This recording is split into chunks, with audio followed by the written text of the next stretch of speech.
Bonjour à tous chers amis et bienvenue sur la chaîne YouTube du diocèse d'Aire et d'Ax pour ce nouveau numéro de Parole d'évêque en compagnie, bien entendu, de Monseigneur Nicolas Souchu. Bonjour Monseigneur, merci d'être avec nous. Bonjour Paul, bonjour à tous. Monseigneur, dans 15 jours, le synode diocésain rentrera dans une nouvelle phase, une nouvelle dimension, sans doute un peu plus concrète pour la majorité des diocésains, avec la journée de récollection de l'Assemblée synodale qui aura lieu donc le dimanche 3 décembre à Bugloz. Quelle est sa finalité et surtout pourquoi une telle journée? D'abord, il nous a semblé important que tous les membres de l'Assemblée synodale puissent se retrouver pour qu'ils entendent la même chose et qu'ils célèbrent la même chose. Et nous avons choisi le premier dimanche de l'Avent, puisque c'est un temps nouveau qui s'ouvre pour l'année liturgique. Et le synode est bien sûr convoqué depuis le mois de septembre, mais nous n'avons jamais fait de célébration liturgique d'entrée en synode. Et donc ce sera l'occasion, au début de cette journée du 3 décembre, de faire une célébration liturgique d'entrée en synode, où d'ailleurs tous les diocésains sont invités, et donc pas seulement les membres de l'Assemblée synodale. Au cours de cette célébration, les membres de l'Assemblée synodale, avec l'Assemblée qui est là évidemment, pourra faire sa profession de foi, puisque c'est un acte d'Église, et donc il faut professer sa foi pour montrer qu'on est disponible à ce que l'Esprit Saint va essayer de nous dire pendant ce temps de synode. Ensuite, il y aura un petit temps, alors pour l'Assemblée synodale, un temps de partage sur ce qu'est une communauté chrétienne, par Monseigneur de Berger, qui est notre conseiller théologique, et puis un temps d'échange, de repas, et l'après-midi, il y aura au début de l'après-midi un temps pour expliquer à chaque membre de l'Assemblée synodale son rôle, et notamment en ce qui concerne les équipes synodales, pour que chacun sache bien ce qu'il doit faire. Et à 15h30, on retrouve la basilique de Notre-Dame du Bugloz. Tous les gens qui le souhaitent pourront aussi participer pour la messe du premier dimanche de l'Avent. Je tiens quand même à souligner que puisque nous avons ces deux temps, la célébration d'ouverture du synode et la célébration du dimanche, eh bien entre ces deux temps, puisque ce sont deux temps publics, pendant que l'Assemblée synodale se réunit, toutes les personnes qui souhaitent venir au début ou à la fin de la journée ou entre les deux, seront accueillis pour soutenir dans la prière l'Assemblée synodale qui trouvera sa journée de récollection. Monseigneur, cette récollection sera l'occasion de remettre à l'ensemble des membres de l'Assemblée synodale le document de travail, un gros document de travail avec les 3 itinéraires qui permettra de mener la réflexion dans les équipes synodales. Vous venez d'en parler. Pouvez-vous nous donner davantage de précisions justement sur ce document de travail ? Alors, comme on le disait tout à l'heure, chaque membre de l'Assemblée synodale recevra de fait le document de travail dans lequel il y a donc les 3 itinéraires d'un seul thème. Donc le thème du synode, c'est bien oser l'espérance dans nos communautés chrétiennes, avec 3 itinéraires, des communautés ancrées dans le Christ, des communautés renouvelées par l'Évangile et des communautés à l'écoute des changements du monde. Pour chaque itinéraire, il y a plusieurs sous-chapitres de choses plus précises, par exemple la célébration du dimanche pour le premier itinéraire, la célébration des sacrements, l'accompagnement des jeunes, enfin, suivant les itinéraires. Et à chacun de ces sous-chapitres, on va dire, il y a 3 éléments. La première, c'est « vous avez dit », parce que nous ne tomberons pas comme ça du ciel, ce synode diocésain, et donc il y a plusieurs années que nous y travaillons, et donc on a récolté un certain nombre de choses qui ont été dites sur chacun des sujets.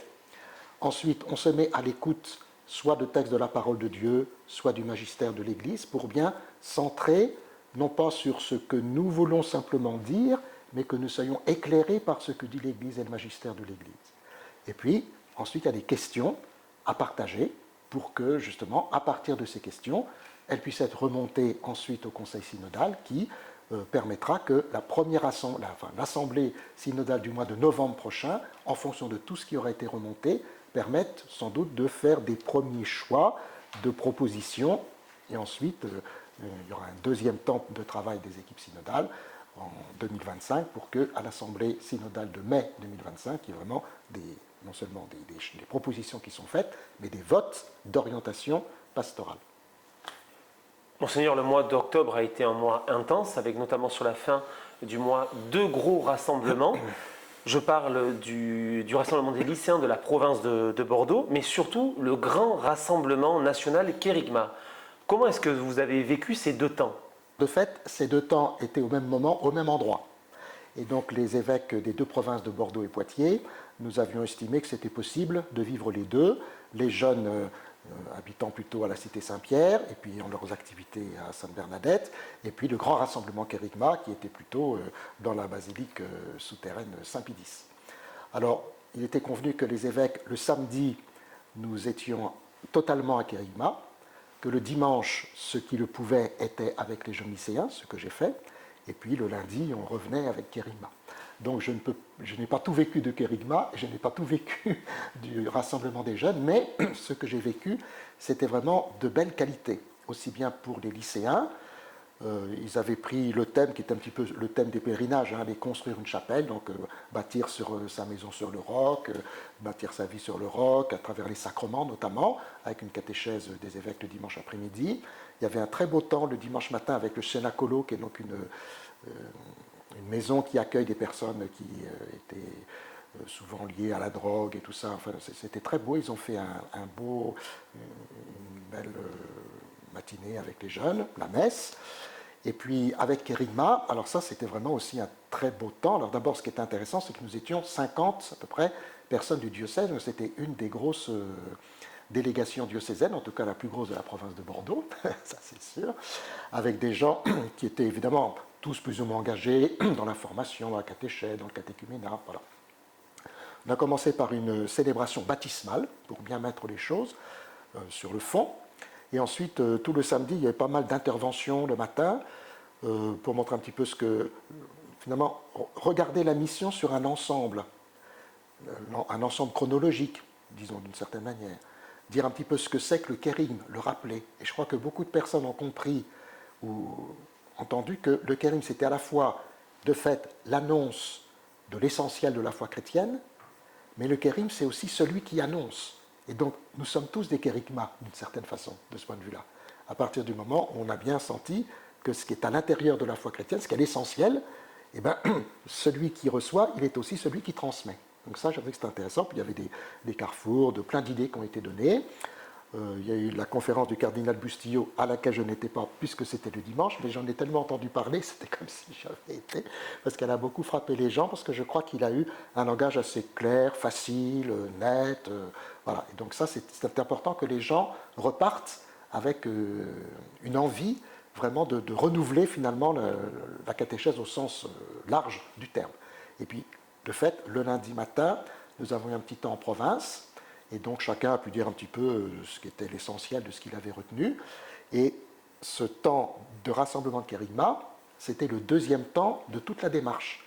Il y avait un premier temps de préparation dans chaque diocèse, le temps du rassemblement, et il y aura normalement un temps de suivi de ce rassemblement.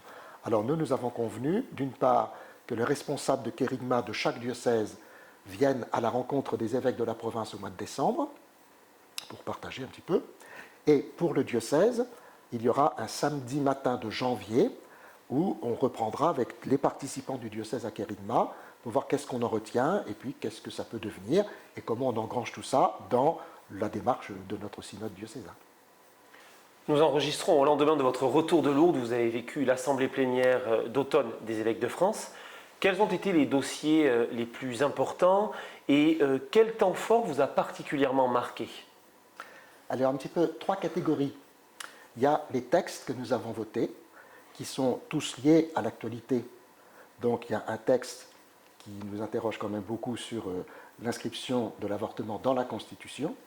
Il y a un texte par rapport à la loi sur la migration qui est en train de s'élaborer.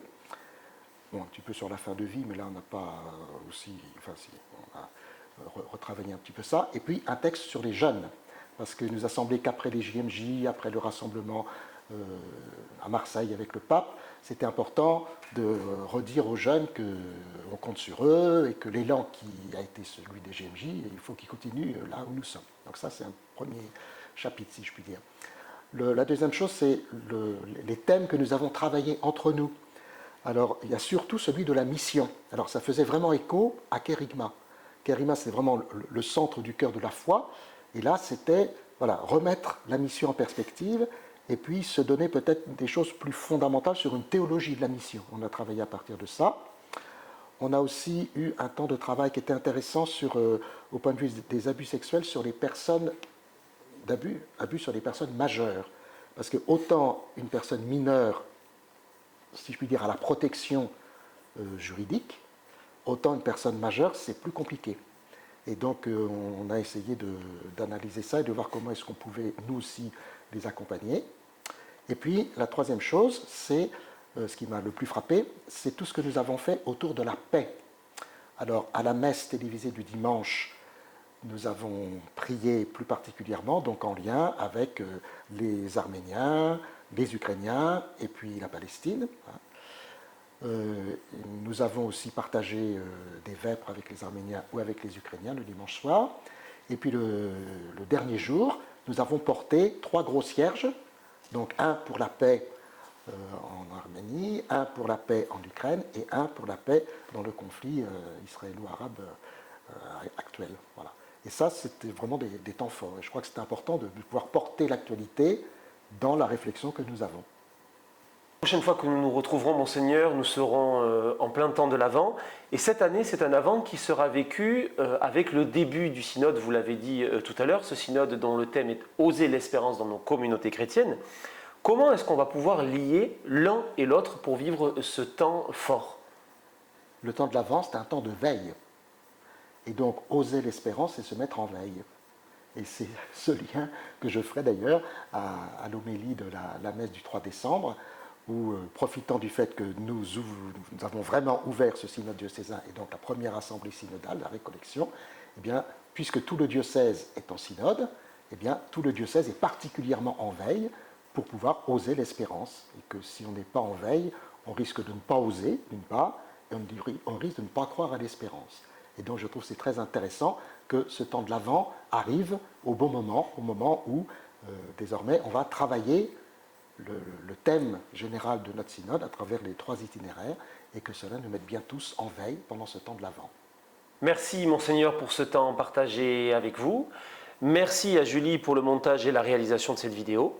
Nous nous retrouverons maintenant le 15 décembre. D'ici là, je vous souhaite à toutes et à tous une belle semaine, un beau mois de novembre et surtout une belle entrée dans le temps de l'Avent. À très bientôt.